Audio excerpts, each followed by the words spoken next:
Well, Trump's policies are to continue present policy, which you do not need to pay for. Senator Crapo, finance leader in the Senate, has said, we never pay for present policy continuing. We didn't when we extended the Bush tax cuts. So this is a left-wing argument that we have to pay for lower taxes that are already in existence.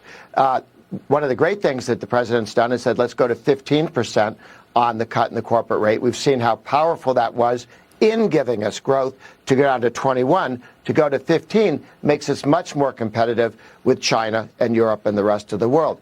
What the tax cuts that Kamala Harris talks about, many of those are simply writing checks to people from the IRS. Those are refundable tax credits to people who don't pay taxes. She's trying to count as tax cuts a lot of spending. Mm-hmm. So, I mean, in terms of Trump's thinking that taking taxes down to these levels will actually trigger growth, do you buy into that? Do you believe that will lead to growth? Because he said the last time he was in office, the tax cuts actually brought in so much more revenue that the swath of people paying taxes and the actual tax cuts led to growth. Do you think that will happen? Well, you saw that in the 1920s with the Republican tax cuts then. And then you saw it in the 1960s with John F. Kennedy's tax rate reductions. When you reduce marginal tax rates, you get significant growth. And over time, it was very quick in the case of Trump. You actually bring in more money. The corporate taxes today at a lower rate are bringing in more money than before he cut those taxes. That gave you growth and more resources.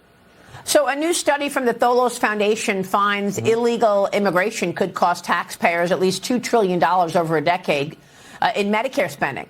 This is under Harris's amnesty plan and Medicare for All system. Harris has recently claimed that she doesn't support Medicare for All anymore. But she was the first senator to co-sponsor Vermont Senator Bernie Sanders' Medicare for All bill. She wrote her own Medicare for All plan during the 2020 presidential run, Grover. What about that? And is this a strain that is going to be on American citizens because of her amnesty plan and what it does for the Medicare system? It puts two things together. It reminds everybody that when she was in charge of the border, you had millions of people come over who she now wants to give health care guarantees to, Medicare for All. The plan she endorsed, the plan she was the first co-sponsor of, is more radical than anything that they've ever done in Canada. It would ban your health savings account. That would be gone. It would ban your present insurance, your present health insurance, your present relationship with the doctor. All gone. Just government-run health care. One big post office. Not even, no emails, no FedEx, just one big government monopoly.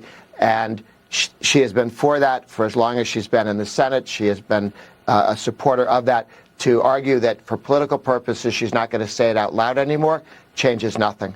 Now, you've signed on to this letter with other groups, conservative nonprofit and advocacy group leaders. You've outlined the threat to free speech under a potential Harris-Walz administration. This letter points to Harris's crusade as California Attorney General to force conservative nonprofit groups to produce donor lists for the government.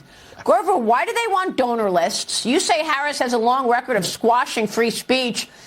Is that what you're talking about, that unleashing the donor lists, showing Kamala who's donating to the other side, will get Kamala and her team to squash free speech and bully those groups? We have seen that the Democratic mayor of Chicago say he's going to go after Chick-fil-A because he doesn't like their politics with government power. We've seen in California people say that the government should not do business with Elon Musk because they don't like his politics. You don't think they can pick on individuals? You don't think labor unions can sit on their members who may contribute to a group they don't approve of?